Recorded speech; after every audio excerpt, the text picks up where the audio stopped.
Welcome to Outlier Show. Your host, Rizwan Rashid. And my guest is, as an IT guy, well, not an IT guy specifically, a true entrepreneur, a true philanthropist who not only transformed his life, but he is aiming to change many lives. When he started his career in computer, desktop publishing, he didn't knew how he's going to transform lives of many.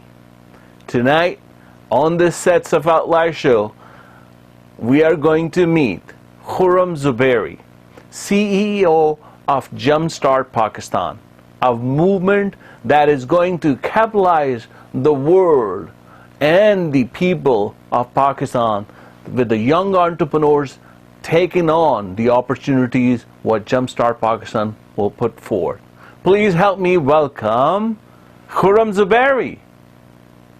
Thank you, Rizwan bhai. Glad to be here on your show. Would love to actually converse on different topics. Thank you. I truly appreciate. I know you are a really, really busy guy, and taking time out of your busy schedule. That was an amazing, amazing thing to ask, because this is what we call an Outliers, and we want to share the folks here in Canada and all over North America what an outlier looks like to be. So the decorum of my show is to my first question: how do you describe yourself as an outlier? That's a difficult question. I never tried to actually, sort of like outline myself, who I am, and what I've been doing is just it's a journey. I think the best way to actually explain about myself is to concentrate on the journey, not to the actual destination, not to the source. Is just like different things you come about in your life, and how you best come about doing and taking up those challenges and moving forward. So yeah, in a nutshell, that's who I am, pretty much, like concentrating on the journey itself. Beautiful. A humble guy with all those achievements under his belt, still thinking this is the struggle, and he's not looking at the destination, but the journey itself. So perhaps maybe I'm going to ask you, in your world of achievements, what was the first opportunity that you were able to capitalize?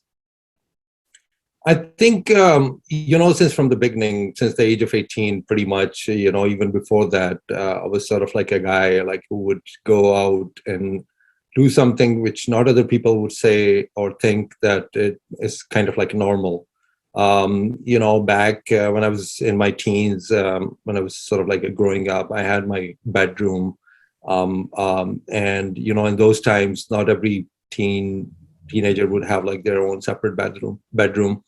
And that bedroom had this door, which is sort of like opening from inside the house, and one was open from outside. It's a kind of like dream come true for the teenager, that whenever you want to go, whenever you want to come back, you don't have to actually go through the main door, as your parents would say, like, why have you come this late, and all those kind of things. But for me, it was a different thing. So I actually started my first business from that room. Computer was sort of like not normal to actually have that in your, personal home. It was something which you would go to your office and use it there. I'm talking about like, early 90s, late 80s. But I was lucky enough to actually have the, personal computer. And before actually sort of like I start playing on it, and I kept thinking that how could I actually use that to sort of like do a business. And desktop publishing was sort of like a new thing at that point in time, because the printing used to be done with very conventional machines, like rota machines and all that. So I started doing desktop publishing from that room. And people started to come, and they wanted to actually have some, things needs to be compiled, their thesis, and some things needs to be printed, like business cards and all that. So at that tender age, I was sort of like embarked on the journey of entrepreneurship, although we didn't know that this is what I'm doing, or this is the startup, or it's called the startup. But that was sort of an achievement at that particular time, that at very earlier age, I was on the path of the entrepreneurship. So I think that was the start, and then many things I did after that. So yeah, that was the first thing. I love the honest and humble beginning, because that really truly share the true essence of as an outlier. That hey, that was just a door outside, or just having a desktop of my own, and that led to a new world, a new trajectory of career that is helping now other people. Now, having a desktop and starting your own publisher, not knowing what entrepreneurship is, but you just started this. How did this open new doors, new opportunities, new avenues in your life next? I think the biggest thing I actually learned was the people facing, because, when you actually do these kind of things, you learn a lot of things, which is not just the theory, but you have to actually face people. You have to do the negotiations. You have to communicate with them. You have to, dig out information from them. What do they want? So all those kind of things you cannot simply just read or learn from theory. For you at that time, were you realizing, or have you realized now that, oh my God, this was the biggest life-changing event for me at that time? Definitely. I mean, I don't know whether I would call it a life-changing event, but definitely that was a turning.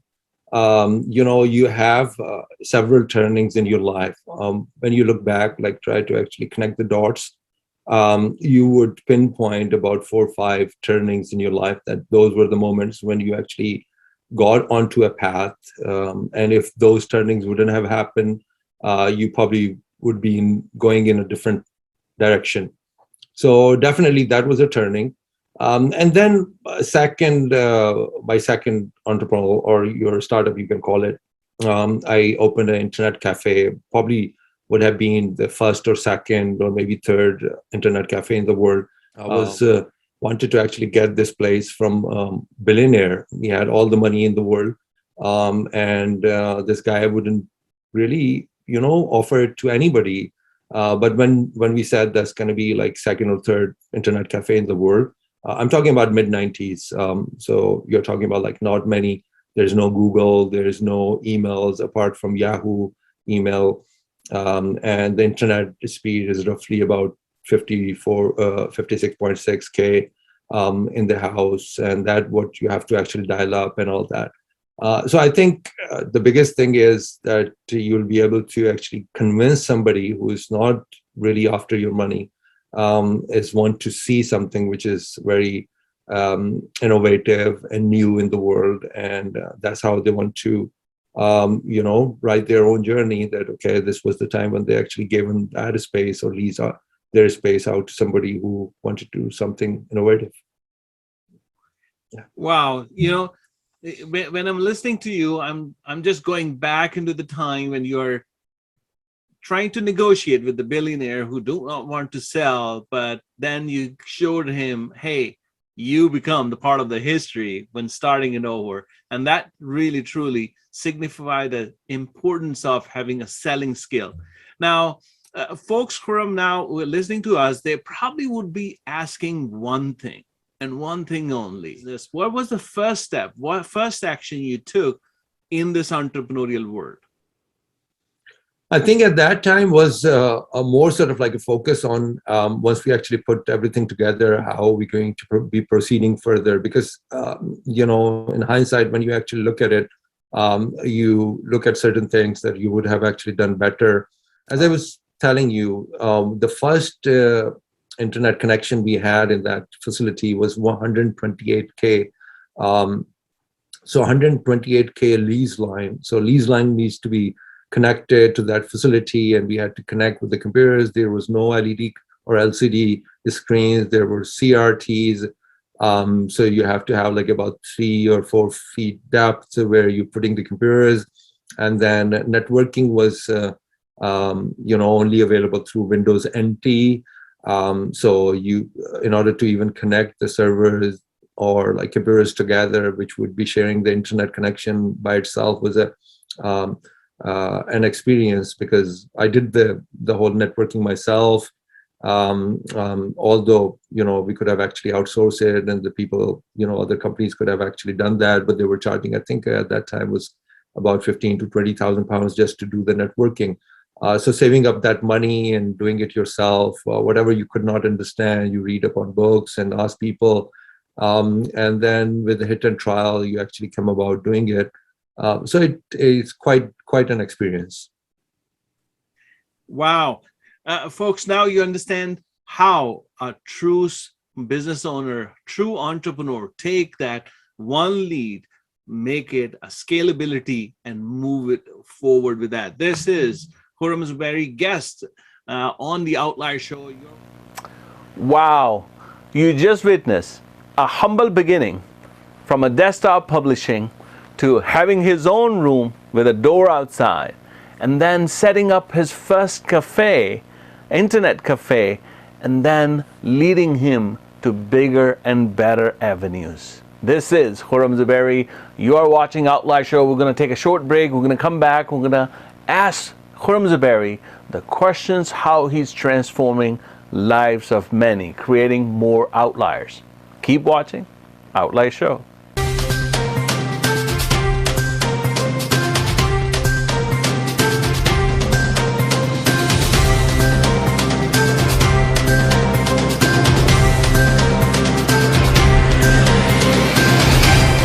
Welcome back, Outlier Show.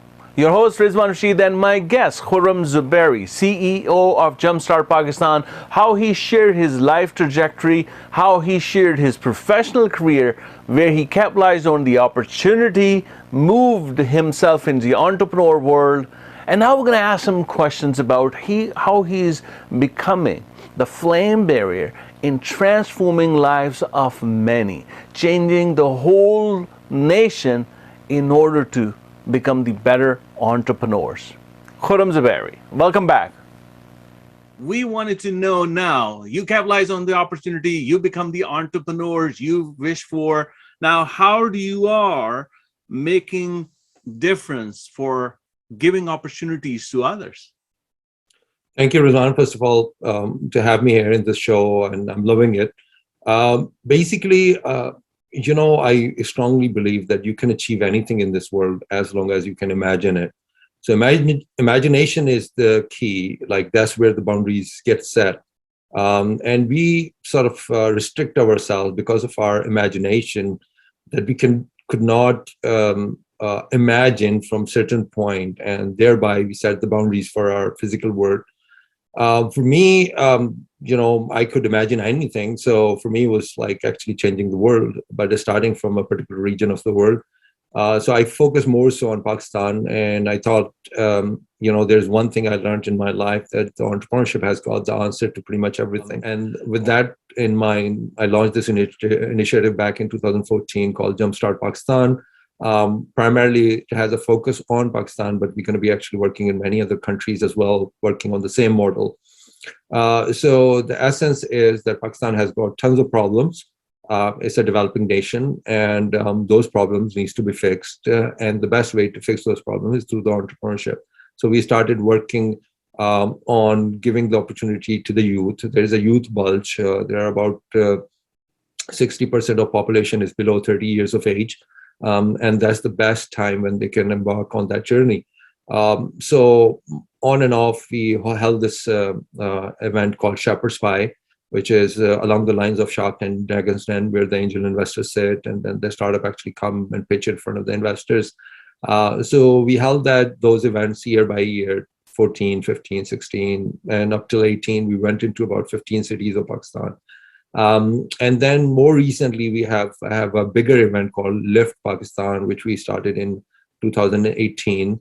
And in 19, the scale of Lift Pakistan was roughly about 300 people traveled from overseas to take part in it. And, there were about 50 or so conferences happened during those 8 days.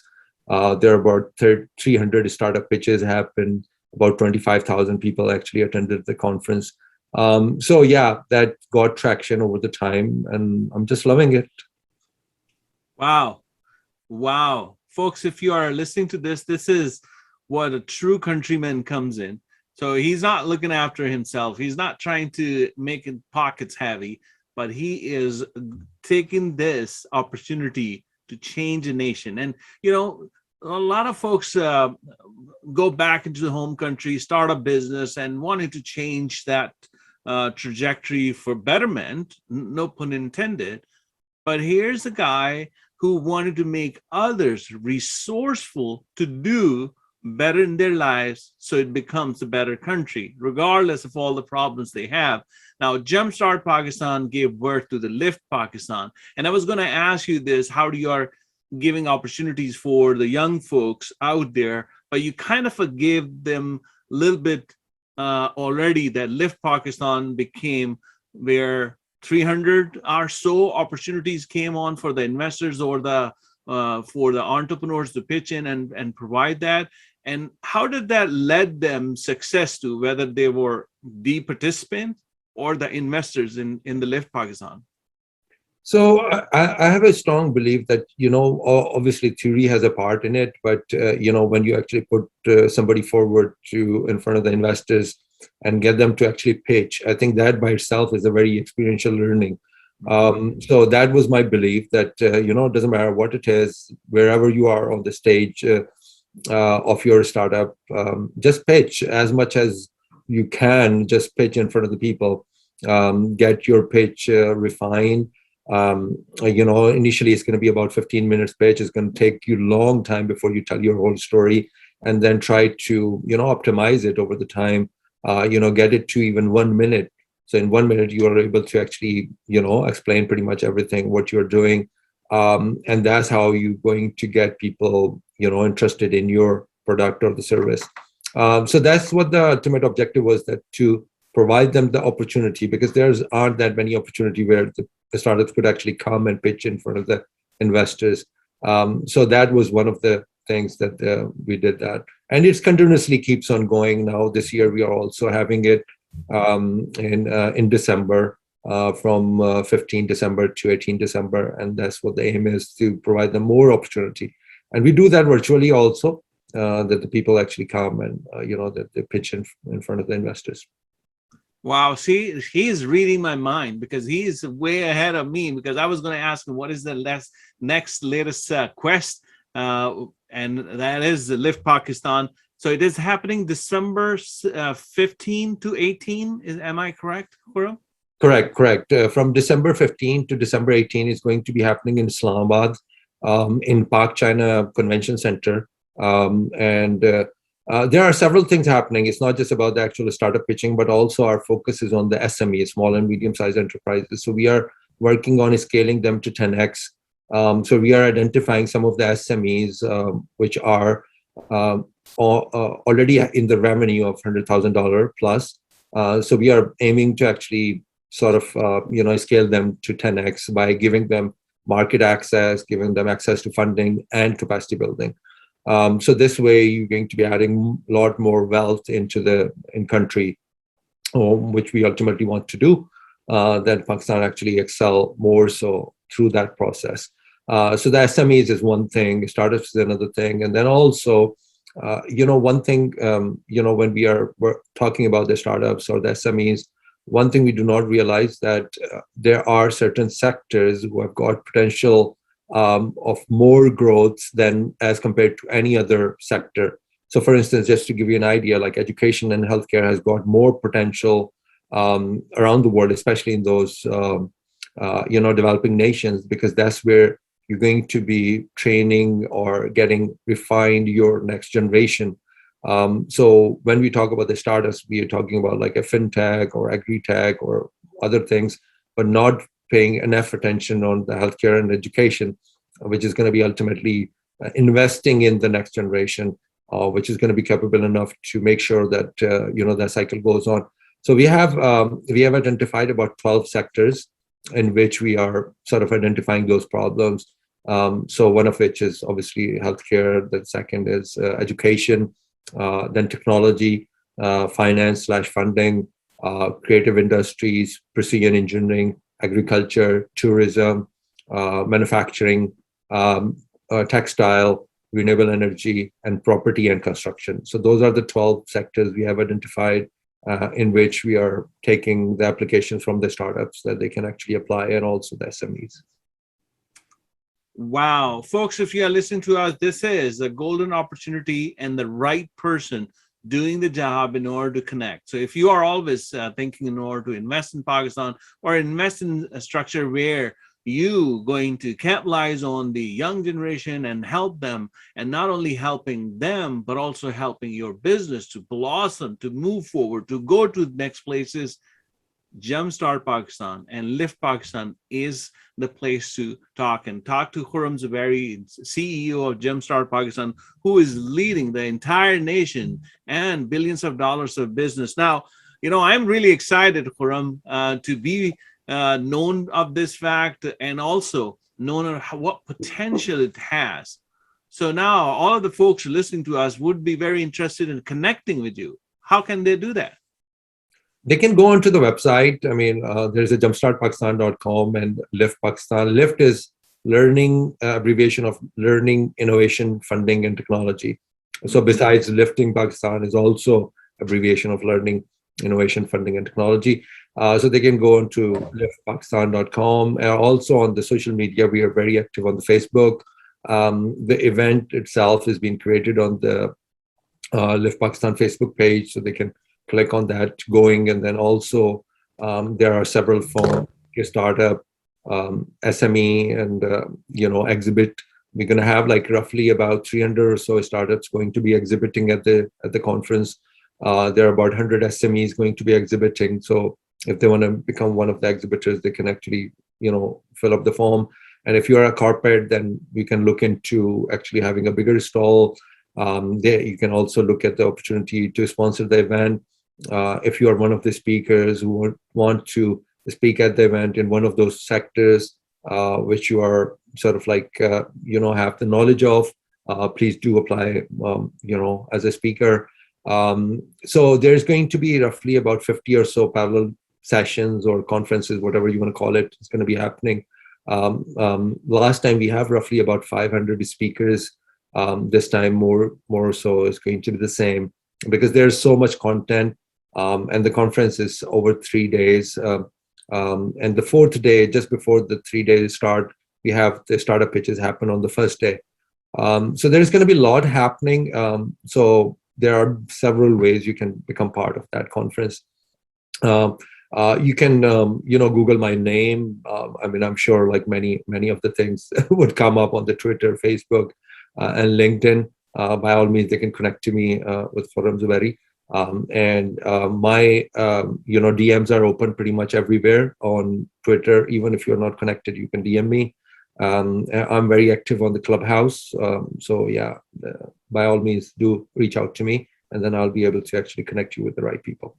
Fantastic. Folks, if you are listening, you are from any of the 12 sectors you are in, whether you're an investor, whether you're SME, whether you're corporate, you want to be part of the Lift Pakistan, where billions of dollars is going to be transacted.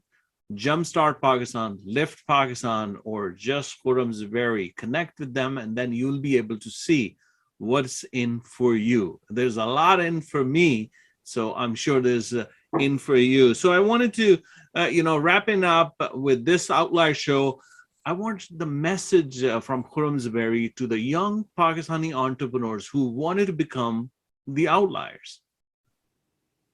That's the most difficult one.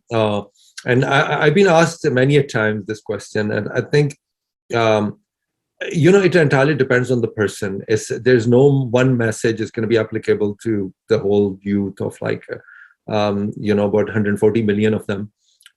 So it's not going to be applicable to you. Not every single person is going to be able to actually become an entrepreneur. So first of all, look at yourself, who you are. There are about 2-3 qualities which is inbuilt in us. And that's what have been my experience, that you're probably going to be really good at management, but you're not going to be good with the marketing. You're probably going to be good with the marketing, but you're not going to be good with other people, like interacting with them. You're probably not going to be good with numbers, but you're going to be really good with, facing people. So every person has got 2-3 qualities built in them, You just have to polish those qualities and then find a way that what is going to be good for you.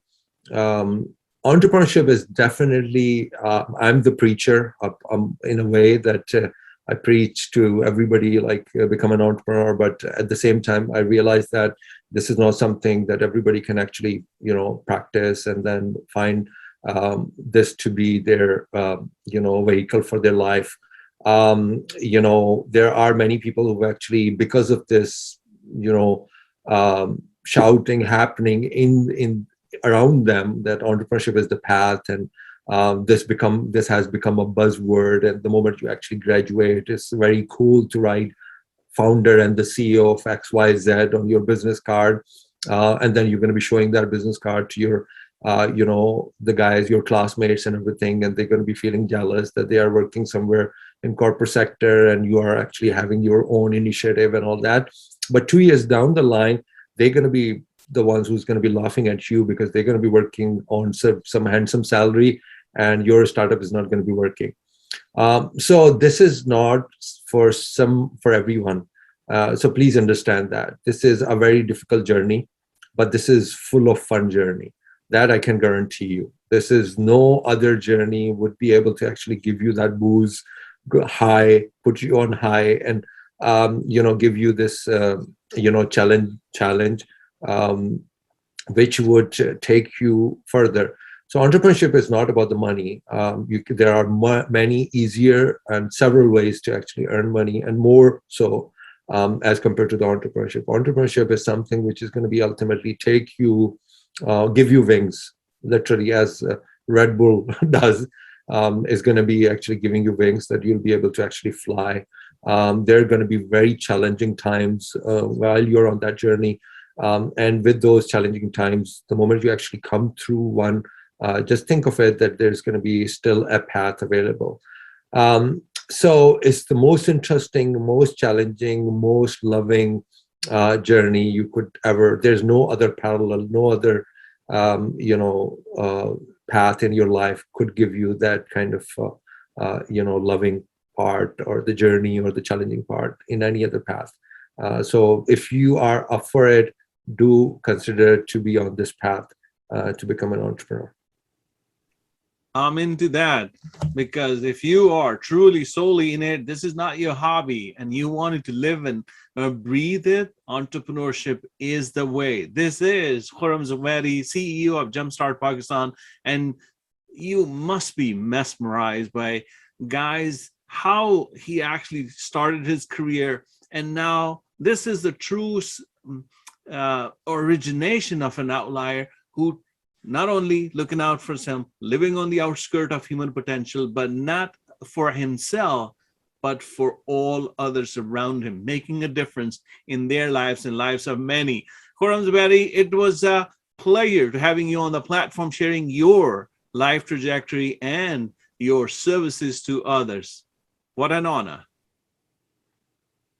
Thank you so much. You are watching Outlier Show on Rogers. What a transformation. What a true outlier who not only capitalized on an opportunity, made a change for himself, but living on the outskirts of human potential, doing something amazing for everyone.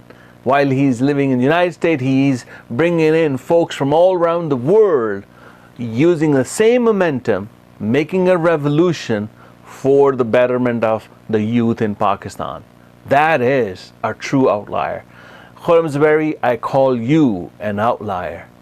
And with this, folks, signing it off with a great hope that you also going to be an outlier who's going to capitalize on opportunities, transform your world and world of many.